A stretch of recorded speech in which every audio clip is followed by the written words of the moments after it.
Now, I've mentioned George Soros a number of times, and he's connected to a number of these organisations. Do you know much about Soros, Andrew? I don't know an awful lot. I know that he has been connected to, he's even been connected to people like Stephen Greer and the Disclosure Project in terms of funding. So, you know, he's one of these figures that pops up a bit like Kissinger, you know, that he seems to have his finger in many pies, but mainly from a financial rather than a political angle, is my understanding. Let me read this quote, page 93. Soros' fingerprints are all over the Wikileaks project. For example, not only has Freedom House worked closely with Soros Open Society Institutes in promoting such projects as the Washington-financed 2005 Tulip Revolution in Kyrgyzstan that brought the Washington-friendly dictator and drug boss Kurmanbek Bakayev to power, but WikiLeaks board member Ben Lorry, a former security boss of Google, is a director of open rights group funded by Soros' front group, the Open Society Foundation. In a nutshell, WikiLeaks is packed with people who either work for Soros or are Soros collaborators. We know that Open Society Foundation was considered as one of the premier organisations to look for funds. So Soros funds sort of left-wing psy-ops, basically, Yeah. that have a geopolitical intention. I advise people do their own research on George Soros and what his real motives may well be, but he's connected to Rothschilds and obviously the City of London and the whole Banking network banking families. Yeah. Let's just cover now the actual mechanism of disclosure. Yes. Because WikiLeaks will accept documents just sent through the post. They've had various PO boxes. So if you've got a paper document, you make sure your fingerprints aren't on it, you send it to a PO box, right? But PO boxes can be infiltrated, and WikiLeaks, if they had a PO box, there would be nothing to stop intelligence agencies actually opening their mail, right? So that's not 100% secure. Now they have developed, they claim, a means by which people can go on their website and upload documents to them without the user then being identified with the certain protocols that they've developed. Now that may well be true. And another point to make is that you don't actually need a portal like this, a secure portal to leak documents. You don't need a PO box. All you need to do is you buy, let's say, a brand new laptop with cash, or you obtain a computer that's not linked to you. You go onto a wireless network, and then you open an email account under a different name to your own, and then you send the documents to a journalist or to me or to anyone in a like internet cafe. That's right. And then you chuck the laptop in the bin. Yeah. I mean, you wouldn't even need a laptop. You can do it with a phone now. You can get like a 20 quid phone that's got wireless internet on it, and then just chuck the phone in the bin. Yeah. You know. So you can send terabytes of information that way. Yes. Yeah. Not that most leaks would consist of terabytes. Documents are very small in their nature in terms of, you're talking a few K. So you don't actually need this facility to leak something and still remain anonymous. That's it. You know, we could also make a case about the blog that we discussed on the Mars rover program. That was essentially a leak, if that story was true, which appeared to be, and it was just on a blog. You know, the guy just anonymized it, leaked. Yeah. We don't know who he is. No? Yeah. You were just going to mention that really important VIP went to see Julian Assange. Who was that? Yeah, I mean, we were talking about the situation in the Ecuadorian embassy, which seemed to be pretty artificial. And I learned when I was, doing a bit of research for this program that Lady Gaga spent 5 hours with him. This was fairly recently, I think in the last couple of years. And so you'll find that story. And you also mentioned that... Yeah, Pamela Anderson, I heard, was the other one. Yeah, so. I wonder what he did with her. Well, indeed, yeah. All right. So if let's just look at, because the leaks have come from very diverse areas. So you've got defense, banking, personal emails, foreign intelligence, congressional reports, Bilderberg meetings, Guantanamo Bay procedures, blah, blah, blah, blah, blah. So if it's been done via hacking, then it's someone's got very good knowledge of all these different systems, but we're led to believe it's whistleblowers. I find it hard to believe that someone like Bradley Manning would have access to so much information. I mean, maybe they do, I don't know. You know, I mean, we can imagine that, the biggest intelligence gathering agencies are the CIA and the N.S.A. So we can imagine that WikiLeaks could be a portal for them to make stuff public in a way which they saw fit, you know, to influence public perception of the election campaign, or a certain, if they wanted to get a bank shut down for whatever reason, then if NSA had gathered information on that bank or their shareholders, they could front that through WikiLeaks and get that bank shut down. Yeah, and they may have shut the country down of Iceland in that way. Yeah, indeed. Because there was the Icelandic banking collapse, and what happened there was WikiLeaks released a document after the collapse which kind of revealed how it happened, who was corrupt, who was funneling money here and there, and that then caused an outrage. But they then said, okay, well, WikiLeaks is now going to help us reform our information laws and our banking system. So WikiLeaks was actually involved in the governmental process in Iceland, allegedly, to help them reform their laws, which, does that sound right to you?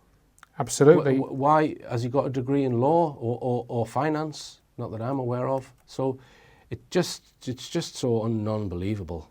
And on that sort of thing as well, I had a thought when he was in the Pilger interview again. He says, Assange actually says, WikiLeaks has been publishing for 10 years, 10 million documents, several thousand publications, several thousand different sources, and we've never got it wrong, he says. We've never got it wrong. So he's putting forward that they're just 100% reliable, but they're only as reliable as how truthful the documents that they release are. Mm-hmm. So if somebody leaks a fake document, or a document which has lies in it, they're leaking lies just like everyone else is. So for him to make a statement like that, it's ridiculous. Say, oh, we're never wrong. Well, you may have successfully leaked the documents, but are those documents accurate? Mm-hmm. Here's a thing here that they've released in March 2008. WikiLeaks published what they referred to as the collected secret Bibles of Scientology. Mm-hmm. I mean, any comment on that? Well, again, Scientology has come under fire, so if they want to manipulate people in Scientology or the public perception of it, again, WikiLeaks is a way of doing that. Mm-hmm. And here's another comment, I've just highlighted this here. Sarah Palin's Yahoo email account contents in September 2008, some of Sarah Palin's emails. But apparently it was hacked into by members of Anonymous. And then at some point it was revealed publicly that the person who had hacked was David Kernel, a 22-year-old economics student at the University of Tennessee. So WikiLeaks seemed to have worked in conjunction with certain people from this anonymous movement, and there's a huge question mark over that movement. Indeed, as well, is there not? Yeah, very much, yeah. And whether it's another front stroke psy-op in order to handle the alternative dissent and alternative media and what have you. Yes. ClimateGate emails. Now, this is an interesting comment, because the ClimateGate emails, these were emails from the University of East Anglia, which showed that the scientists were fraudulently trying to big up the claims of climate increases. Global warming, yeah. But WikiLeaks didn't leak those ClimateGate emails. It says, WikiLeaks, although the information was not originally leaked by them, they've hosted some of those emails. So they've already been leaked out by someone else. So they'll put them on their server. Right, so they're not... So they kind of claiming credit for blowing the whistle on this ClimateGate thing, but not really. Bilderberg meeting reports from 1955, 56, 57, 58, 60, 62, 63 and 1980. So nothing really recent. So they're probably trying to use that to enhance their credibility or enhance their role. And again, going back to the hackers that might be working for them, if these hackers really are ethical and they really are doing damage, and they go to WikiLeaks, then again they can be identified and dealt with accordingly. Mm-hmm. You know, either put in prison or made, an offer which will get them to work for the very forces that they're trying to work against. Here's another one which will interest you, Andrew. 9/11 pager messages. On the 25th of November 2009, WikiLeaks released 570,000 intercepts of pager messages sent on the day of the September the 11th attacks, right? So this is people obviously in panic. They've seen this thing happen. Now, all those text messages are going to do is reassert the official story, are they not? Because Generally really speaking, nobody yeah. on that day was questioning the official version. Yeah, yeah. I mean, there is, we're going off on a side issue here, but there is a slightly interesting thing that came out of those text messages, which was the reports of Hurricane Erin, which were automatic from a weather service text. Those are quite interesting, but outside of that, yes, they're pretty much, just not that much of a useful set of information for events on 9/11. So it says here that when WikiLeaks released the Baghdad airstrike video in 5th of April 2010, in the week following the release, WikiLeaks was the search term with the most significant growth worldwide in the last 7 days as measured by Google Insights. We've also got, briefly touch on the Afghan war logs. I think this was the first time that I woke up and attached any kind of importance to WikiLeaks, because I saw Assange giving his lecture when he was talking about these war logs, and I just thought, wow, this is 92,000 documents, and each one of the documents is a report on collateral damage from the ground. So it says, on this date and this time, we bombed this village. There was 7 villagers killed. We blew up 4 buildings. It took this long. This is how much ammunition was used. Right, and then, okay, next one. And it's just like that. Thousands of documents. Thousands of the Afghan war. And then they released the Iraq ones as well. And it was then I thought, this is really big what they're releasing, which there's nothing parallels it in history in terms of the detail of a conflict. Not that many people have actually looked at them. But again, is this more like the emperor sticking the criminals' heads on the top of a pole and saying, look what we can do? Yeah. According to a report on the Daily Beast website, the Obama administration has asked Britain, Germany and Australia, among others, to consider bringing criminal charges against Assange for the Afghan war leaks and to help limit Assange's travel across international borders. In the United States, a joint investigation by the Army and the Federal Bureau of Investigation may try to prosecute. May try to prosecute. It's always this this ongoing investigation and impending prosecution. Yeah. He's been going 10 years, over 10 years.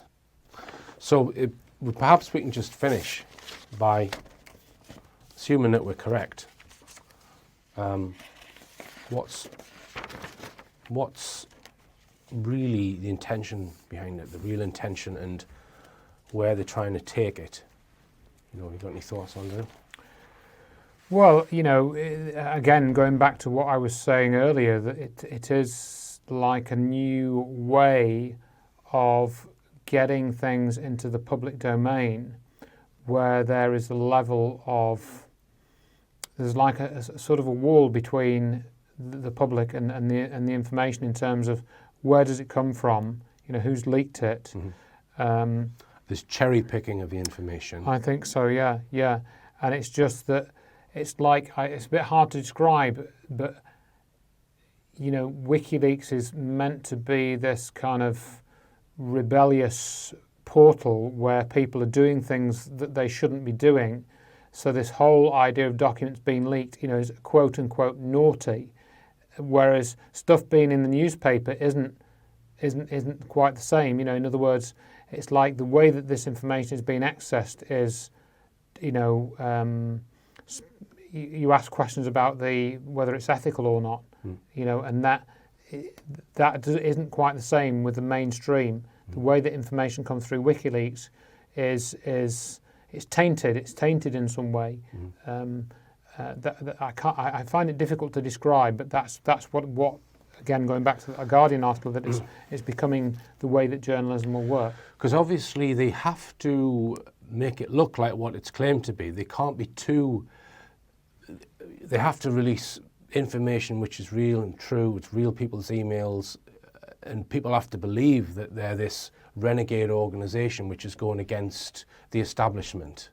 So they have to be careful not to be too, let's say, in one direction in what they're doing if they want to create this one world government, because they released some stuff which was trying to demonize Putin at one point, where they were saying, oh, he's built this with all of this corrupt money that he's stolen. He's building a new palace for himself or whatever. Isn't it terrible? But I think they've ended up having to step back on demonizing Putin. I don't think it worked to perhaps how they wanted it to. Right. So I think that's one of the main agendas, to all of the regimes that they really want to take control of, or regime change. It's helping with those. It's helping get the psy information into the person's mind about those regimes first, before they, you know what I mean? Rather than just using the mainstream media for that. Right. The other thing which I just remembered was with the Amy Goodman interview, the one where he's in the embassy and she's in the studio.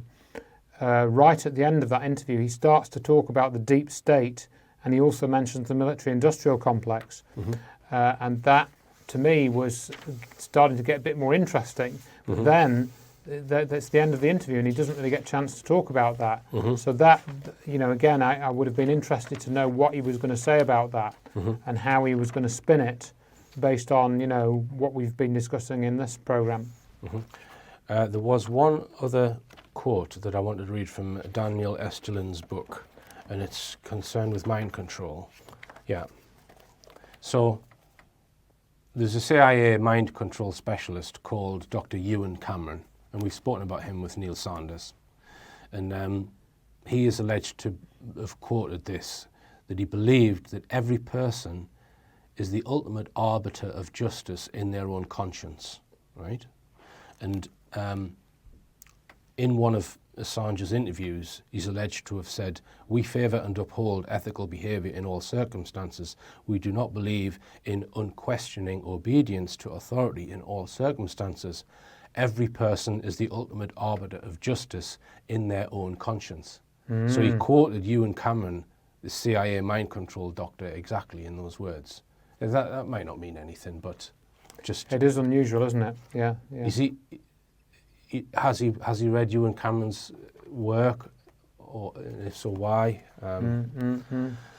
So I think we've covered enough for one session, Andrew, and we may well come back to this. I'm sure there'll be lots of feedback on this show. And remember, believe none of what you hear, including from WikiLeaks, and only half of what you see. I'm Richard D. Hall. Good night.